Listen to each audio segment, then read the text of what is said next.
잠언 2장. 잠언 2장. 잠언 2장 1절에서 잠언 2장 1절에서 14절까지 읽도록 하겠습니다. 잠언 2장 1절에서 14절. 잠언 2장 1절에서 14절. 다 찾으셨나요? 찾으셨으면 눈짓 한번 줄래요? 눈빛? 눈짓? 좀 이상하다, 그지? 자, 우리 제가 한 절, 여러분들이 한 절 같이 교독하고 말씀 나누도록 할게요. 제가 먼저 있습니다. 내 아들아, 내가 만일 나의 말을 받으며 나의 계명을 내게 간직하며 내 귀를 지혜에 기울이며 내 마음을 명철에 두며 지식을 불러 구하며 명철을 얻으려고 소리를 높이며 은혜를 구하는 것 같이 그것을 구하며 감추어진 보배를 찾는 것 같이 그것을 찾으면 여호와 경외하기를 깨달으며 하나님을 알게 되리니 대저 여호와는 지혜를 주시며 지식과 명철을 그 입에서 내심이며 그는 정직한 자를 위하여 완전한 지혜를 예비하시며 행실이 온전한 자에게 방패가 되시나니 대저 그는 정의의 길을 보호하시며 그의 성도들의 길을 보존하려 하심이니라. 그런즉 내가 공의와 정의와 정직 곧 모든 선한 길을 깨달을 것이라. 곧 지혜가 내 마음에 들어가며 지식이 내 영혼을 즐겁게 할 것이요 근신이 너를 지키며 명철이 너를 보호하여 악한 자의 길과 패역을 말하는 자에게서 건져내리라. 이 무리는 정직한 길을 떠나 어두운 길로 행하며 행악하기를 기뻐하며 악인의 패역을 즐거워하나니. 아멘. 네. 그렇습니다. 전혀 어색하지 않아요. 저는. 여러분들도 어색하지 않죠? 네. 모르고 있는 분도 있을 것 같아, 그렇죠? 너무 자연스럽게 내가 올라와서.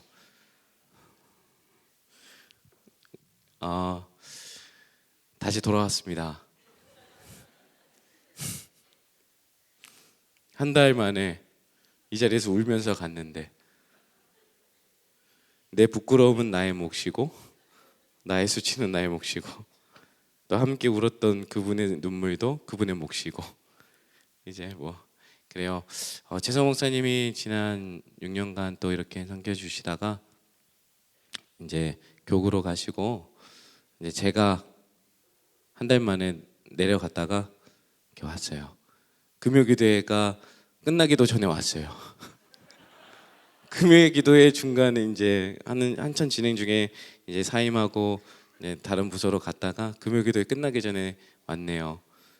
하나님의 이 깊은 은혜는 또 어찌 알까요? 마지막 마무리를 제가 하게 됐어요, 여러분.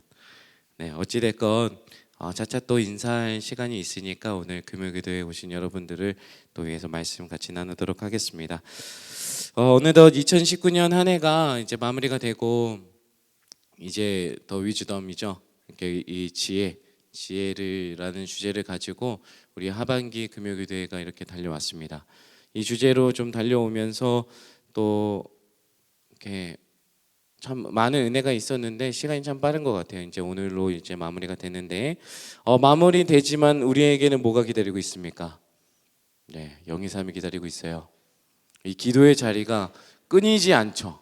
우리는 여러분들 기도에 쉬지 않게 하려고 지금 영이삼을 준비하고 있고 또 수련회가 준비되어지고 있어요. 그래서 금요기도회는 오늘로 이렇게 종강이 되고 내년을 기대하지만 또 여러분들을 위해서 같이 함께 기도할 수 있는 자리에 영혼을 이끄는 3주 그리고 수련회가 여러분들을 위해서 잘 준비되어지고 있어요. 그래서 함께 그 기도의 자리를 소망하면서 좀 같이 이 시간들을 누리고 같이 은혜를 경험하면 좋을 것 같습니다. 저는 이 금요기도회를 바라보면서 사실은 이 자리에 앉아 있는 여러분들의 청년들이 참 감사한 것 같아요. 사실 여러분들 나이 때 이 금요일 밤에 주는 의미는 참 크잖아요, 그렇죠? 한 주간에 좀 바빴던 또 지치고 힘들었던 것들을 마무리하고 이제 주말을 기대하는 그 설레임을 가지고 좀 한참 밖에서 놀 때인데 그걸 뿌리치고 이 예배의 자리 가운데 앉아 있다는 것 자체가 참 큰 은혜이고 또 감사한 시간인 것 같아요. 저는 그래서 소망합니다. 우리 비전누리 공동체가 이 금요기도회 이 큰스폴 공간 안에서 그 은혜와 결단이 이 공간 안에서만 메아리치고 멈추는 게 아니라 여러분들이 이 공간에서 기도했던 것들이 이제는 삶의 자리까지 가져가서 여기서 결단했던 그 삶의 지혜들, 우리가 누렸던 그 하나님의 지혜가 무엇인지 알고 깨달았다면 이제는 이 지혜를 가지고 진짜 여러분들이 삶의 현장에서 그 여러분들의 신앙과 현실의 그 간극을 채워가는 그런 실제적인 살아남의 역사가 있었으면 좋겠어요. 그래서 오늘이 종강이 되어지지만 늘 기도의 자리 가운데서 그 삶의 지혜를 구하는 저와 여러분 되시기를 진심으로 축복합니다. 아멘. 아멘. 좋습니다. 우리는 어떤 말을 하는 것보다요, 어떤 말을 듣는가가 또 굉장히 중요하죠. 왜냐하면 말하는 문제는 곧 어떤 문제냐면 듣는 문제거든요. 엊그저께 있었던 일인데 저희 아내가 이제 그 묵국을 끓인다고 이렇게 하는데 우리 하민이 하온이가 엄청 큰 거 아시죠? 한 달 만에 제가 여러분들 눈에 사라진 그 한 달 만에 하민이 하온이가 엄청 컸어요. 하민이 하온이가 막 이제 너무 커서 막 이제 씻고 막 이래야 되는데 이제 제가 설거지랑 묵국을 끓이기로 하고 아내가 하온이랑 하민이를 목욕시키는 업무 분담이 됐어요. 그래서 근데 제가 묵국을 끓이겠다. 제가 요리를 좀 하거든요. 그래서 요리를 하니까 여보 걱정하지 말고 나한테 묵국 맡기고 하민이 하원이 시켜라. 그랬더니 아내가 좀 못 믿어왔나 봐요. 무 하나를 이렇게 덩공 이렇게 이 표현이 맞나요? 설컹 이렇게 잘라가지고 설컹이 맞나? 댕강 싹둑 깍둑 이렇게 어찌됐건 잘라서 그거 중요한 거 아니에요? 잘라서 무 자르는 그 무 크기에 이렇게 있잖아요. 그 샘플을 보여줬어요. 이대로 이 두께와 이 크기를 유지하라 이렇게 하고 씻으러 갔어요. 그 들었죠? 알았어요, 여보. 걱정하지 마. 나 묵국 끓일 줄 알아. 그래서 무 자를 줄도 알고 힘도 세고 그러니까 걱정하지 마. 그래서 아내가 막 씻기고 있대 이제 무를 썰겠죠. 무를 댕강 이렇게 썰었어요. 댕강 썰고 근데 무가 생각보다 딱딱하더라고요. 잘 안 썰리는데 어찌됐건 이렇게 썰었어요.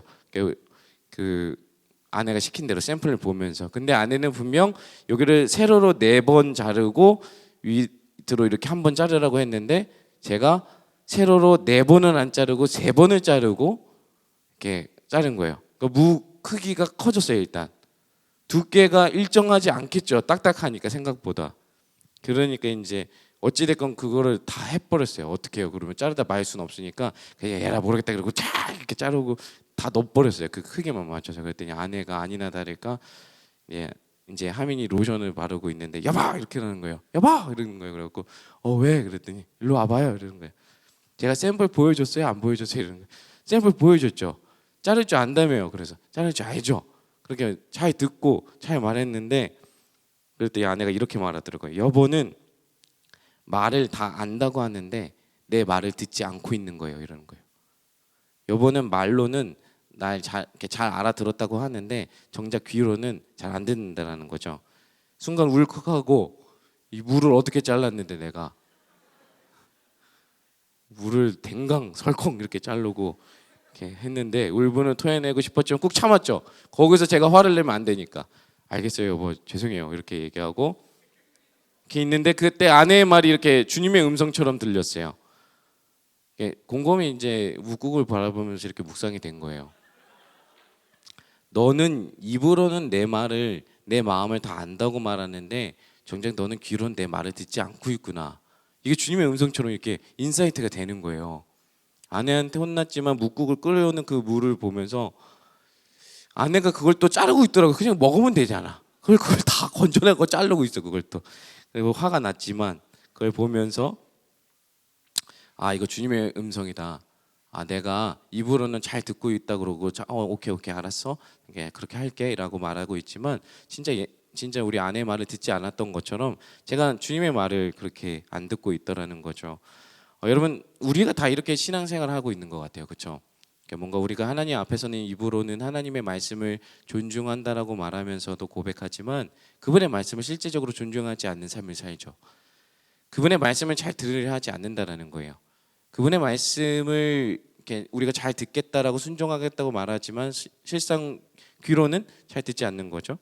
이미 너무나 잘 아는 말씀, 너무 익숙한 말씀, 또 뻔한 말씀으로 이렇게 받아낼 때가 얼마나 많은지 모르겠어요. 듣는 게 왜 중요할까요, 여러분? 듣는 게 우리는 말하는 건 너무 좋아하죠. 이렇게 누군가를 험담할 때는 빛의 속도처럼 누군가의 험담하는 건 빛의 속도처럼 빨라요. 야, 쟤가 어떻다더라. 쟤가 어떻다더라. 야, 쟤 옷이 저렇다더라. 야, 쟤 행동이 뭐렇다더라. 말하기를 참 좋아하는데 정작 누군가에게 듣는 거, 누군가가 나에게 조금이라도 옳은 말, 좀 나에게 조금 유익이 되지 않는 말을 하면 귀를 닫아버리는 거죠. 우리는 말하기를 좋아하지만 듣기를 싫어하는 사람들이라는 거죠. 잘 안 들으려고 해요. 듣는 게 왜 중요하냐면요. 열왕기상 3장 9절 말씀에 이렇게 나와 있어요. 누가 주의 이 많은 백성을 재판할 수 있사오리까. 듣는 마음을 종에게 주사 주의 백성을 재판하여 선악을 분별하게 하옵소서. 이 말씀이 뭐냐면 하나님께서 이 솔로몬 왕에게 나타나셔가지고 이 솔로몬에게 너가 꿈을 통해서 너에게 원하는 게 뭐냐, 나에게 구해봐라 이렇게 말씀했더니 솔로몬이 뭘 구하냐면 이 수많은 백성들을 재판을 어떻게 합니까? 저에게 듣는 마음을 주십시오라고 솔로몬이 구한다는 거예요. 그랬더니 이 듣는 마음을 이렇게 구하는 거예요. 그래서 솔로몬이 구하는 게 뭐였냐면 그 듣는 마음이었는데 원어로는 레브 쇼메아인데 레브는 마음을 뜻해요. 쇼메아는 듣다라는 뜻이에요. 레브 쇼메아. 그러니까 듣는 마음, 레브 쇼메아, 듣는 마음을 구했다라는 거예요. 그렇게 솔로몬이 하나님께 듣는 마음을 구하니까 하나님이 뭐라고 말씀하시냐면 뒤이어서 뭐라고 칭찬하시냐면 너가 송사를 듣고 분별하는 지혜를 구하였으니라고 말씀하세요. 그러니까 하나님이 솔로몬이 듣는 마음을 주십시오라고 했더니 하나님이 뭐라고 말씀하시냐면 너가 지혜를 구했구나라고 말씀하신다라는 거예요. 듣는 마음, 이게 바로 지혜라는 거예요. 지혜. 우리가 음식을 입으로 먹으면 먹은 건 어디로 가요? 배로 가죠. 배. 그래서 먹지 않으면 죽죠. 나쁜 음식을 먹으면 배탈이 나고 병이 나죠. 많이 먹으면 배가 나오죠. 전 적게 먹는데 왜 나왔을까요? 마찬가지로 귀로 듣는 거는 어디로 갈까요? 귀로 듣는 거. 제가 한번 설교 때 얘기했던 것 같은데 귀로 듣는 거는 마음으로 가요. 그렇죠? 사람은 음식으로만 사는 게 아니에요. 좋은 말을 듣는 것도 굉장히 중요해요. 좋은 말을 들어야 우리가 건강해질 수 있어요. 뭐냐면 우리 마음도 좋은 말들을 들어야 된다는 거예요. 아무리 좋은 음식 먹고 삼시세끼 잘 먹는다고 해도 맨날 듣는 말들이 악담이고 부정적인 언어고 나쁜 말들만 계속 들으면 우리가 건강해질 수 있을까요? 아니요. 그 사람 건강하지 않아요.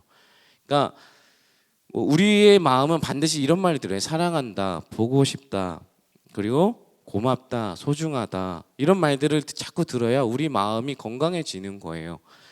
나쁜 말, 악한 말, 비방하고 깎아내리는 말, 부정적인 말 들으면 우리 마음에 병이 생긴다라는 거죠. 그러니까 결국 우리가 듣는 말은 우리 마음에 받아지고 담겨지고 그것이 품어지는 거예요. 우리가 귀로 듣는 거는 이렇게 흘러가지 않죠. 귀로 듣는 건 반드시 마음으로 간다고요. 그래서 좋은 말 듣는 거 굉장히 중요해요. 창세기의 첫사람 이 아담을 보면 우리는 알 수 있는데 아담은 위로부터 오는 그 하나님의 지혜의 말씀을 들었지만 이것을 온전히 품어내지 못했어요. 그러니까 어떻게 해야 돼요? 대신 사단의 거짓말을 마음에 품죠. 그러니까 아담이 하나님의 말씀을 담았다면 품었다면 선악과를 범하지는 않았을 거예요. 그러나 아담이 어떻게 해야 돼요? 하나님의 말씀을 들었지만 마음에 품어내지 못하는 대신에 뭘 들어요? 사단의 거짓말을 마음에 담죠.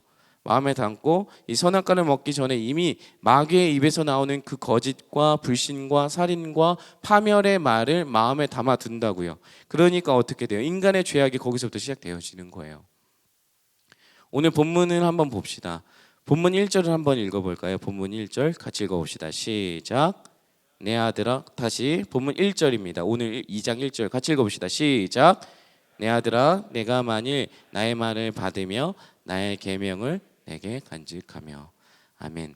여기서 나의 말을 받으며, 이 받으며가 뭐 receive 뭐 이런 것도 있는데 영어로는 listen to라는 번역본이 있어요. listen to로 번역된 거.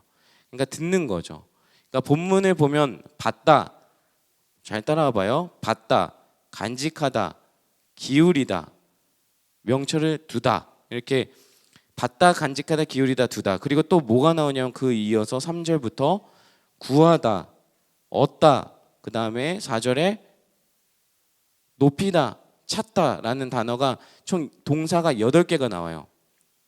보면은 받다, 간직하다, 기울이다, 두다, 구하다, 얻다, 높이다, 찾다. 이 8개의 동사를 보면은 되게 적극적인 동사죠. 그게 뭐냐면 이렇게 이런 동사들이 계속 반복된다라는 건 뭐냐면 성경에서 뭔가를 강조하고 싶은 것인데 그만큼 우리에게 이 지혜가 얼마나 지혜에 대해서 얼마나 성경의 저자가 얼마나 갈급하고 원하고 있는지가 보이는 거죠. 찾고 구하고 두고 받고 기울이고 두고 계속 이런 적극적인 단어가 나오죠. 그만큼 이 여기서 나오는 이 성경의 저자는 이 지혜를 굉장히 갈급해하고 있는 것들이 이 성경 본문에서 1절부터 4절까지가 굉장히 많이 나와 있다라는 거예요. 이 중에서 받다, 간직하다, 기울이다, 두다라는 거는 내면의 어떤 마음가짐을 뜻하죠. 그리고 구하다, 믿다, 높이다, 찾다는 뭔가 외적인 활동을 이야기해요. 우리들의 마음에 소원이 있으면 우리 내면 밖으로 행동이 드러나기 마련이라는 거죠. 이렇게 우리가 예를 들면 우리가 뭔가 마음에 정말 좋아하는 음식, 무언가 먹고 싶다라는 그 거짓된 마음이 불붙듯이 일어나게 되면 어떻게 돼요? 그 마음을 따라서 우리의 발과 손과 입이 움직이고 반응하는 것처럼 우리에게 이런 단어들, 이 마음의 소원들이 있으면 우리 내면 밖으로 반드시 행동으로 나온다라는 거예요. 이렇게 우리가 지혜를 듣고 간직하고 그 지혜의 귀를 기울이고 우리의 마음을 명철에 두는 행위, 마치 은과 감추어진 보배를 찾는 것처럼 이 행위가 어느 순간에 일시적인 행동으로 그치는 게 아니라 4절에 보면은 그것을 구하며 그리고 그것을 찾으면이라는 동사가 어떤 동사로 되어 있냐면 시제가 미완료 동사로 되어 있어요. 미완료 시제로.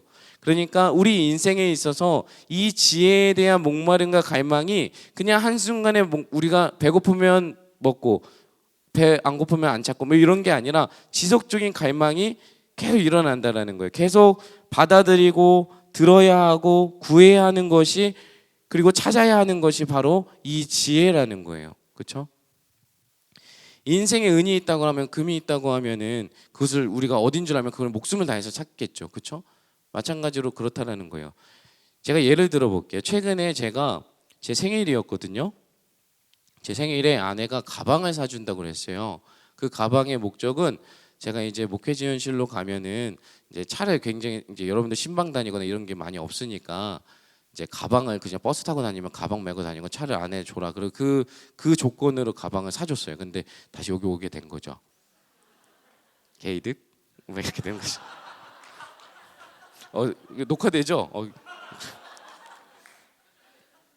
가방을 얻었어요.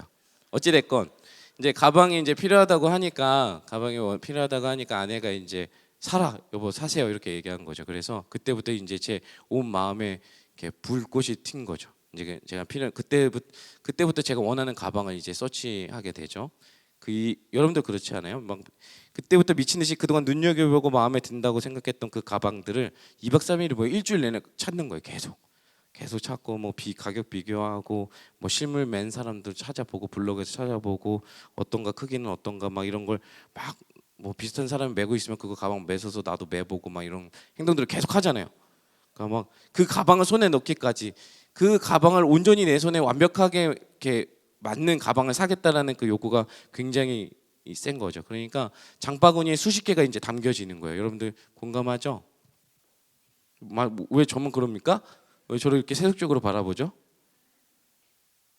미안합니다. 어찌됐건 이렇게 계속 이렇게 가방을 이렇게 찾는 거죠.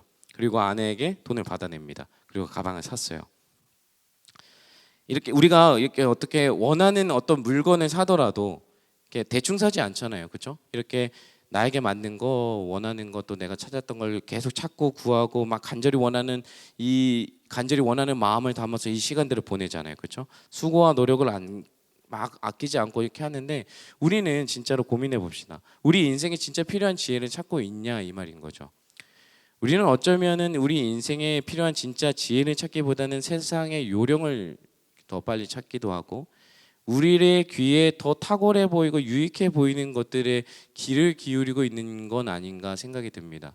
얼마나 여러분들 SNS에 보면 정보가 빠릅니까? 그냥 사실 텔레비 한번 켜서 보는 것보다 그냥 핸드폰으로 그 자리에서 검색하면 원하는 정보를 다 얻을 수 있는 시대가 이 시대인데 사실은 우리가 듣고자 하는 말들은 금방 들을 수 있는 건데 내가 원하는 말들을 하나님께 듣고자 하니 잘 안 들리는 거죠. 그러니까 우리는 더 요령을 비우는 거죠, 하나님 앞에.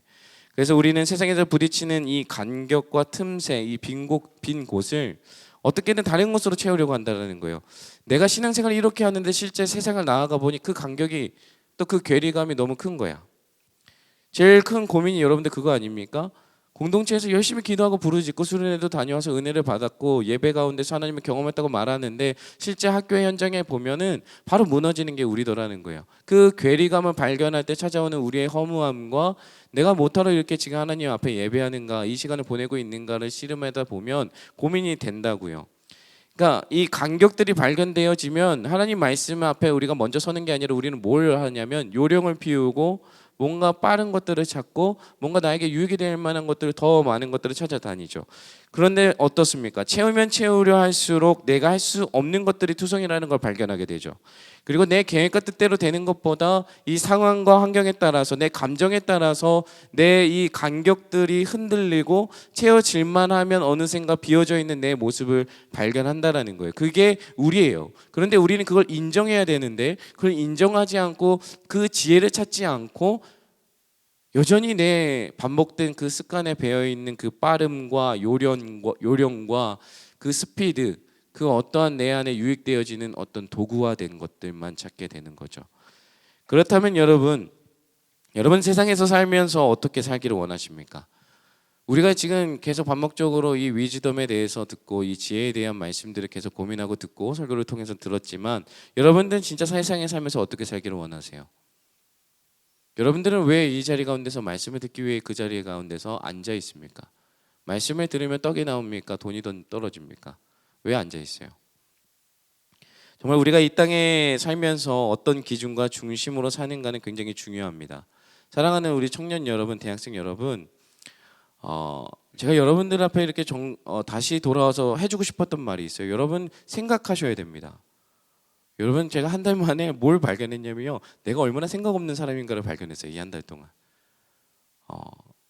내가 이 사역들의 바쁜 스케줄에 막 쫓아오다 보니까 4년 동안 내가 뭘 생각하고 뭘 고민했지? 내 인생에 대해서 한 번도 이렇게 쉼표를 찍고 돌아볼 여유가 없었고, 그것들을 어떻게 다시 한번 의미를 해석해내는 시간들이 많이 없었구나를 많이 경험했는데, 다시 한번 여러분한테 권면하는 건 여러분 생각하셔야 되고 질문하셔야 되고 고민하셔야 되는 거예요. 신앙생활은 고민 없이, 생각 없이, 질문 없이 하다 보면 여러분들은 언젠가는 그 쉼표 없이 달려가다 보면 언젠가는 허무함을 발견하게 될 거예요. 왜냐하면 질문하지 않았기 때문에, 고민하지 않았기 때문에, 생각하지 않았기 때문에. 그래서 우리가 질문하지 않고 쉼없이 달려가다 보면 그 끝에는 뭐가 남아있냐면 우리의 욕심이라는 것과 거짓이라는 것과 내 이기심이 남아있는 걸 보게 돼요. 내가 처음에는 신앙으로 달려갔는데 고민 없이, 질문 없이, 쉼표 없이 하나님 앞에 그렇게 달려가다 보면 어느샌가 하나님 앞에 섰던 그 믿음이 어느 순간 내 욕심과 내 이기심으로 남아있을 때가 참 많이 있다라는 거예요. 우리는 이 세상 한복판에서 그분의 뜻과 그분의 마음을 알기를 원한다고 말하면서 얼마나 그분의 말씀, 그 지혜, 그 계시를 듣고 있고 마음에 담고 있으며 얼마나 그 말씀과 지혜를 사모하고 그것을 알기 위해 구하고 있는가, 얼마나 지혜를 찾고 있는가, 그거에 대해서 여러분들 앞에 질문해보고 싶었던 거라는 거예요. 우리가 너무나 잘 아는 잠언의 말씀이죠. 지혜는 잠언 9장 10절의 말씀을 보면 지혜는 여호와를 경외하는 것이 지혜의 근본이요 거룩하신 자를 아는 것이 명철이니라. 지혜가 여호와를 경외하는 것이 지혜의 토대래요. 지혜의 근본이래요. 그리고 명철은 뭐냐면 그 지혜를 알아서 그 명철함을 지혜를 통해서 분별하는 걸 명철이라고 해요. 그러니까 여호와를 경외하는 것이 지혜의 근본이고 거룩하신 자를 아는 것이 명철이니라, 이렇게 말씀이 나와 있는데 여호와를 경외하는 것, 바로 이것이 지혜의 토대이고 지혜의 근본이라고 말하는 거죠. 그러니까 우리가 지혜라고 말할 때 지혜 있다라는 것은 똑똑하다, 아는 것이 많다, 정보가 많다라는 게 아니라 하나님의 뜻과 마음에 내가 머무르고 있는가를 묻는 거예요. 지혜 있다라는 거는 하나님의 뜻과 마음에 얼마나 내가 머물러 있는가를 물는 거라는 거죠.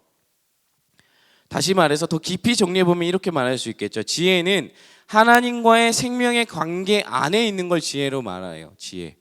지혜는 똑똑하고 내가 아는 지식이 많다, 이게 아니라 내가 얼마만큼 하나님과의 그 생명의 관계 안에 머물러 있는가, 그게 지혜라는 거예요. 하나님의 뜻과 마음에 머무르다를 달리 말하면 하나님의 마음이 담겨 있는 그 말씀이 우리 안에 바로 세워져 있는가, 그 질문이겠죠. 내가 얼마나 하나님과의 생명의 관계 안에 있는가는 내가 얼마나 내 마음 안에 담겨져 있는 것들 안에 말씀이 있는가, 말씀이 기준으로 서 있는가를 질문하는 거예요. 결국 하나님의 진리의 말씀으로 우리의 지혜가 시작되어진다라는 거예요. 우리가 1절부터 4절까지처럼 지혜를 받고 간직하고 귀를 기울여 듣고 마음에 두고 찾고 구할 때 결과적으로 우리에게 어떻게 된다라고 말씀하시냐면 5절 말씀 한번 읽어봅시다. 5절 같이 읽어봅시다. 시작.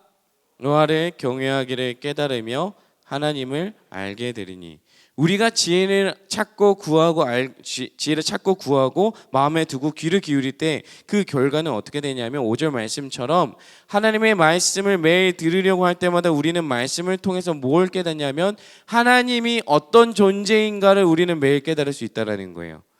지혜의 가장 큰 특징은 뭐냐면 우리로 하여금 하나님을 깨닫고 알게 하신다는 거예요.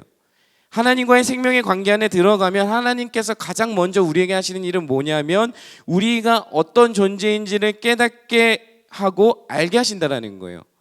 여호와를 경외하기를 깨달을 때, 그리고 하나님을 알게 되면 우리가 제일 먼저 하게 되어지는 반응은 그 하나님 앞에 내가 얼마나 초라한 존재인가, 그 하나님 앞에 내가 얼마나 작은 존재인가, 그 하나님 앞에 얼마나 내가 죄인된 존재인가를 깨닫게 된다는 거예요. 하나님은 그걸 알게 하신다는 거예요. 하나님의 말씀, 그 계명을 우리가 듣고 받아서 간직하게 되면 그 말씀이 우리의 마음에 닿게 되죠. 우리 마음에 담겨요. 그래서 그 말씀이 우리 마음에 깊이 들어오면 아까 말했지만 우리가 얼마나 초라한 존재인지, 나 그렇게 대단한 사람 아니구나, 나 그렇게 특별한 존재 아니구나, 나 그냥 보잘것없는 존재였구나, 얼마나 형편없는 사람이었구나, 하나님의 사랑과 긍휼이 없었으면 나는 도저히 구원받을 만한 자격이 없는 존재이구나, 이거를 깨닫고 알게 된다는 거예요. 나의 작음을 알게 돼서 깨닫게 되어서 하나님의 크심을 보고 알게 된다는 거예요. 나의 작음을 알고 하나님의 크심 앞에 두려워한다는 게 여호와 경외예요. 하나님의 전능하심과 우리 인생의 주인, 나를 다스리고 통치하시는 분, 그분의 거룩하심과 주권을 경외하는 자리에 서게 된다는 거예요. 이게 얼마나 은혜인가요? 그렇죠? 하나님의 말씀, 지혜를 구하게 되면요, 세상 앞에서 내가 얼마나 대단한 사람인가가 드러나는 게 아니라 하나님의 지혜가 내 마음에 닿게 되면 내가 얼마나 하나님 앞에 초라하고 작은 존재인가. 그러나 이 말씀이 내 앞에 있을 때 세상 앞에 당당해질 수 있는 거죠. 왜냐하면 세상의 기준이 더 이상 나의 기준이 되지 않기 때문이겠죠. 나는 이제 세상을 두려워하는 사람이 되어지는 게 아니라 하나님을 두려워하는 사람이 되어지기 때문에, 나는 하나님의 자녀이구나, 나는 두려워하지 않아도 의심하지 않아도 되는 존재이구나, 그래도 오늘 그 말씀이 나를 붙들고 가시는구나, 이걸 알게 된다는 거죠. 사랑하는 여러분, 내 마음이 하나님의 말씀, 그분의 마음에 닿는 것, 그 말씀이 우리에게 들려지고 마음에 닿아서 우리 마음에 담겨지고 품어지고 우리가 귀를 기울이게 될 때 그 말씀이 우리를 이제부터, 그 말씀이 우리의 삶을 다스리고 통치하고 끌고 가게 된다는 겁니다. 믿으시면 아멘 합시다. 그러나 여러분, 우리에게 주신 이 지혜의 말씀, 하나님의 말씀을 우리는 이용하려고 해요. 그렇죠? 말씀이 우리를 통치하고 다스리고 지배하는 게 아니라 우리는 말씀을 이용해서 내 욕망이, 내 욕심이, 내 이기심이 말씀을 지배하려고 하죠. 그저 말씀은 내 삶의 도구일 뿐이죠. 필요할 때만 갖다 쓰고 필요하지 않으면 찾지 않고. 얼마나 그런 행동들이 많이 있습니까? 그렇지 않습니까? 더 쉽게 말해서 인생의 방향, 어떤 결정과 선택, 인생의 주체의 모든 권한을 나 자신이 되려고 한다는 거예요. 하나님, 내가 이거는 드릴 수 있지만 이것만큼은 포기할 수 없습니다. 그러니까 이건 뭐예요? 굉장히 겸손해, 하나님 앞에 교만한 거지만 그 드리지 않아서 교만한 게 아니라 그 포기하는 것 자체, 드리는 거, 포기하는 것 자체의 그 결정의 주체가 누구예요? 내가 되는 거예요. 그렇죠? 이러한 사람들의 가장 큰 특징이 뭔지 아세요? 경외함이 없다는 거예요. 내 인생의 주인이 난데 누구를 두려워하겠어요? 그렇죠? 이 사람들은 경외함이 없는 거예요. 경외함이 없는 인생은 듣지 않는 사람이에요. 내 인생의 주인이 나니까 듣지 않겠죠. 경외함이 없는 인생은 그분의 말씀을 듣지 않을 뿐더러 그분은 알고자 하는 인생의 질문이 없다라는 거예요. 질문이 사라지죠. 하나님이 가고자 하시는 길이 뭔지 궁금하지 않죠. 하나님이 나를 향한 계획이 뜻이 뭔지를 알고 싶어 하지 않죠. 듣지 않기 때문에. 듣지 않으면 알 수 없죠. 그렇죠? 하나님이 중요하지 않기 때문에 하나님 없어도 되는 겁니다. 그게 경외하지 않는 사람의 모습이죠. 사랑하는 비전들이 여러분, 우리가 세상을 살면서 왜 이렇게 두려워합니까? 툭 까놓고 말해볼까요? 하나님을 믿지 못하는 거예요.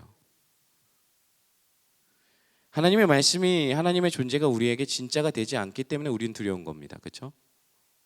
이게 진짜가 되지 않는 거예요. 하나님이 우리에게 진짜가 되지 않은 거예요. 진짜가 되지 못하고 있기 때문에 두려움이 우리를 장기적으로 다스리고 있죠. 세상을 향한 두려움, 미래에 대한 두려움, 그리고 우리 자신의 내면에 대한 두려움이 장기적으로 우리를 다스리고 있다면 하나님과의 관계를 한번 되짚어 보셔야 됩니다. 하나님의 마음과 그분의 시선을 우리의 삶을 해석해야 되는데 두려움이 우리를 장기적으로 다스리면 그 해석이 잘 안 돼요. 그 작동이 안 된다는 거예요. 그렇다면 여러분, 지혜를 어떻게 얻을 수 있을까요? 야고보서에 어떤 말씀이 있냐면 1장 5절에 이런 말씀이 있어요. 제가 읽어드릴게요. 너희 중에 누구든지 지혜가 부족하거든 모든 사람에게 후히 주시고 꾸짖지 아니하시는 하나님께 구하라. 그리하면 주시리라. 그리고 오늘 본문에서 6절에 지혜를 주시는 분이 누구라 나와 있냐면 6절 눈으로 한번 보세요. 제가 읽어드릴게요. 대저 여호와는 지혜를 주시며 지식과 명철을 그 입에서 내심이며, 그러니까 결국 지혜는 하나님께로부터 오는 거예요. 우리는 끊임없이 인생을 살면서 레브쇼메아, 듣는 마음을 끊임없이 구해야 되고 질문해야 되고 생각하셔야 돼요. 그래서 삶에서 그렇게 하나님의 말씀이 우리 귀에 들려지고 그래서 귀를 기울여서 그 말씀을 받아내서 그 말씀을 마치 우리 안에 은과 보석이 담겨있는 그 보물함을 간직하고 보존하는 것처럼 그 말씀을 우리 마음에 보존해야 된다는 거예요. 긴 시간 동안 인내하면서 그 말씀을 간직해야 된다는 거예요. 그 지혜의 말씀을. 그리고 무엇보다 가장 먼저는 뭐 해야 돼요? 지혜를 구해야 하셔야 돼요. 여러분, 구하셔야 돼요. 질문하라는 말은 결국엔 구하라는 말이죠. 그렇죠? 여러분, 질문하셔야 돼요. 구하셔야 돼요. 그냥 하나님 내 삶에 어떻게 잘 되게 해주세요. 그게 문제가 아니에요. 여러분들의 인생이 그거 취업 잘 되게 해주세요. 학교 합격하게 해주세요. 그거는 문제가 아니에요. 하나님은 왜 그걸 못 하시겠어요? 그러나 여러분 구하셔야 되는 건, 가장 먼저 구하셔야 되는 건 여러분 하나님의 지혜를 구하셔야 돼요. 말씀을 듣고 마음에 담고 살아내려면 구하셔야 돼요. 그분의 지혜를 구하고 질문해야 하고 생각해야 되고 던져보셔야 돼요. 그래야 여러분의 삶을 그분의 말씀 앞에 던지지 않겠어요? 어떻게 질문 없이 여러분들의 인생을 던집니까? 그분에게 질문하셔야죠. 생각하시고 고민하셔야죠. 그리고 기도하셔야죠. 말씀을 듣고 마음에 담고 살아내려면 구해야 된다고 말씀드렸습니다. 그분의 지혜를 구하고 질문해야 하고 하나님의 뜻과 마음을 깨닫고 알 수 있도록 해야 되는 거예요. 믿으면 아멘 합시다. 아멘. 자, 이제 말씀을 맺도록 하겠습니다. 여러분, 지금 여러분들이 살고 있는 삶에서 얼마나 바쁘고 또 얼마나 열심히 치열하게 살고 계십니까? 그렇죠? 여러분은 공부만 하고 일만 하는 사람들 아니잖아요. 여기 와 계신 분들은 대부분 많이 섬기는 자리에 있을 테고, 어쩌면 또 섬김의 자리로 고민하고 있을 거고, 또 교회를 위해서 내가 할 수 있는 역할이 무엇일까를 고민하는 지체들일 텐데, 평일은 시험과 학업에 최선을 다하고 새벽부터 밤까지 직장에서 야근이며 뭐며 누구보다 열심히 살아내고, 또 여러분들의 가정에서는 또 자녀된 역할을 살아내죠. 얼마나 마음을 그 학교와 가정과 일터와 관계 가운데 그 마음과 생각을 쏟아내고 계십니까? 그렇죠? 근데 그것뿐만 아니라 여러분들은 또 섬김의 자리에서 누구를 위해 열심히 사는 게 아니라 나를 위해 살아도 모자를 파는 누군가를 위해서 헌신을 결단하고 누군가를 위해 그 마음을 드리고, 때로는 그 마음 때문에 너무 힘들어서 낙심되어지고 절망에 빠질 때가 얼마나 많이 있습니까? 그렇게 흔들리고 내 마음이 깨질지언정 그래도 그 자리를 지키고 있는 게 여러분들 아니겠습니까? 그 속에서 느끼는 그 불안함과 두려움, 막연함, 나 이렇게 살아도 되는 건가? 이렇게 사는 게 맞는 걸까? 어떻게 사는 게 맞을까? 쉼없는 이 질문들을 안고 살아가는 게 지금 여러분들의 삶 아니겠어요? 그렇죠? 제가 하셔야 된다고 말했지만 여러분들 이미 그 질문들과 고민들이 있지만 여러분 입 밖으로 끄집어내셔야 돼요. 안으로 살키는 게 아니라 썩어 문드러지게 그 질문들을 안고 있는 게 아니라 하나님 앞에 꺼내셔야 된다고요. 그 질문도 얼마나 안고 살아가요, 여러분들이. 그냥 저는 여러분들에게 이 말씀을 통해서 어줍지 않게 여러분들에게 위로 주고자 이 말씀 전하는 게 아니에요. 여러분 힘내셔야 됩니다. 여러분들 할 수 있어요. 괜찮아요. 하나님 도우시니까요. 이런 말 하고 싶은 게 아니에요. 그런데 하나님이 이미 이 말씀 안에서 다 하고 계시다는 생각이 드는데 7절 한번 찾아볼까요? 말씀 7절. 7절 찾아봅시다. 7절 찾았으면 같이 읽어봅시다. 시작.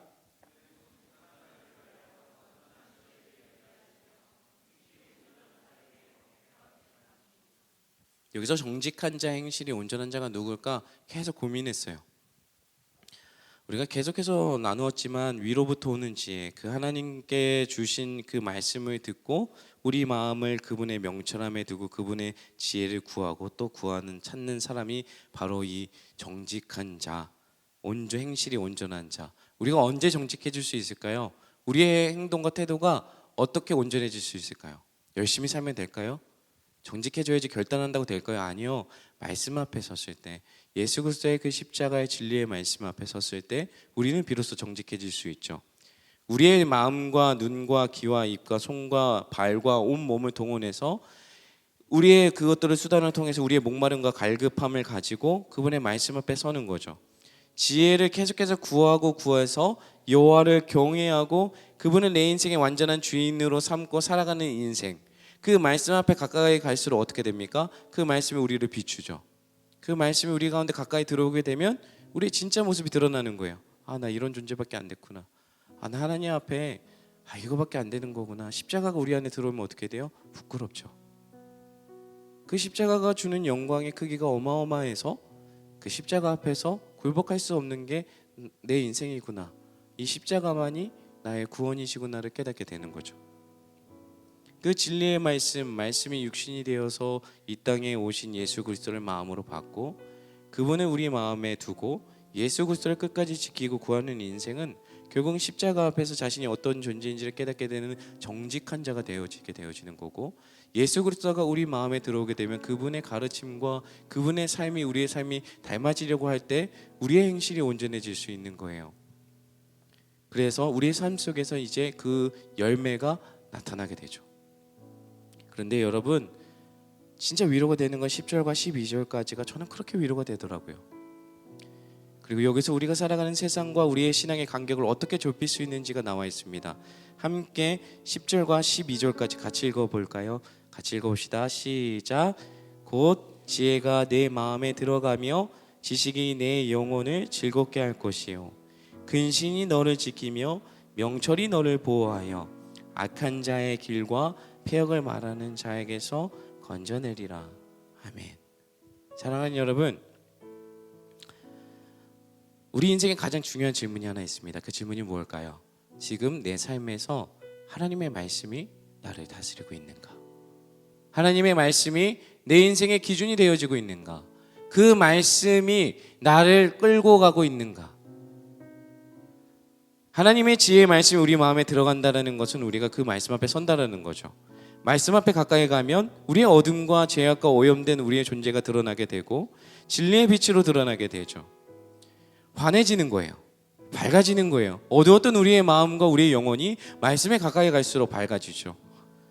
점점 그 말씀을 통해서 내 인생에 확신이 생기게 되어지고 내 인생에 보이지 않던 길이 보이게 되어지고 내 인생의 방향이 그 빛을 따라가게 되어지는 거예요. 인생의 방향은 여러분이 어디 회사를 가는가, 돈을 얼마나 받는 연봉이 여러분들의 인생의 방향을 결정하는 게 아니라 여러분의 진리의 말씀, 그 생명의 말씀의 빛이 여러분들의 인생의 방향의 결정권이 된다고요. 기억하셔야 돼요. 그 말씀이 우리 마음의 기준이 되고 중심이 되면 이제는 우리의 삶과 상황과 환경이 더 이상 우리를 지배하지 않게 됐죠. 그 말씀이 강력한 사람, 말씀이 강력하게 기준이 되어진 사람은 더 이상 내가 굶주릴지언정 두려워하지 않는 거예요. 내가 배고파 굶주릴지언정 그것 때문에 고통스럽지 않아요. 내 인생이 비참하고 초라해서 내 인생 실패한 것 같아도 이 세상이 너무 커 보여도 나는 거기서 기죽지 않는 사람이 바로 그리스도인이죠. 아까 가사처럼 명예, 그 그리스도인의 명예. 왜요? 왜 우린 두려워하지 않을까요? 메마른 광야와 같고 빈들을 걸어간다 할지라도, 내 양손에 아무것도 없을지라도 우리가 두려워하지 않을 수 있는 이유는 하나님을, 여호와 하나님을 신뢰하기 때문인 거죠. 광야와 같고 굶주리고 비참한 인생인 것 같고 갈 길 없는 막막한 인생의 현실이라 할지라도 예수님이 길이시고 진리이시고 생명이심을 믿고 그 길을 걸어갈 수 있다는 것을 아는 사람이 바로 정직한 자, 행실이 온전한 자입니다. 그리고 아무것도 없는 배고픔의 결핍의 상황에 놓여도, 아니면 가진 것이 너무 많아서 풍족할지라도 그럼에도 불구하고 그것에 만족하지 않고 두려워하지 않고 그것에 자족하지 않을 수 있는 이유는 하나님의 은혜로 사는 존재가 바로 나라는 것을 깨닫는 사람이에요. 그렇기 때문에 우리는 기뻐할 수 있는 거죠. 더 이상 세상을 두려워하는 존재로 살아가는 게 아니라 여호와 하나님만 한 분만을 경외하는 삶으로 바뀌게 되어지는 겁니다. 사랑하는 여러분, 하나님을 그렇게 두려워하시면서 사시겠습니까? 아니면 세상을 두려워하시면서 사시겠습니까?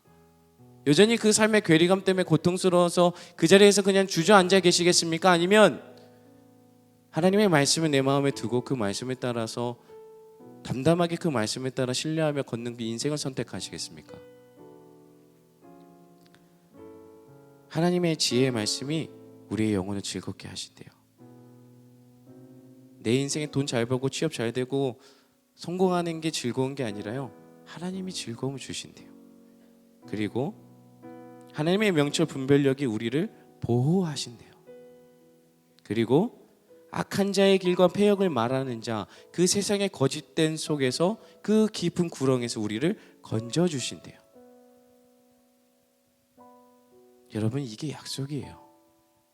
하나님은 지금 이걸 약속하시는 거예요. 널 똑똑하게 해줄게, 그래서 남들보다 뛰어나게 해줄게, 성공하게 해줄게가 그게 지혜가 아니라 내가 너를 보호해줄게, 내가 너를 너의 방패가 되어줄게, 내가 너를 건져내줄게. 하나님은 여러분을 살리시는 하나님이십니다. 아멘 합시다. 여러분, 두려워하지 마십시오. 뭘 두려워하십니까? 하나님이 지키시고 하나님이 보호하시고 방패가 되어주시겠다는데 여러분, 뭘 두려워하시겠습니까? 하나님은 살리시는 하나님입니다. 하나님은 여러분의 고통을 주고 고난을 겪게 하시는 분이 아니라 살리시는 하나님이에요. 기억하십시오. 금요기도를 마지막으로 이 지혜의 말씀을 전하면서 여러분들에게 그 지혜 뭘까?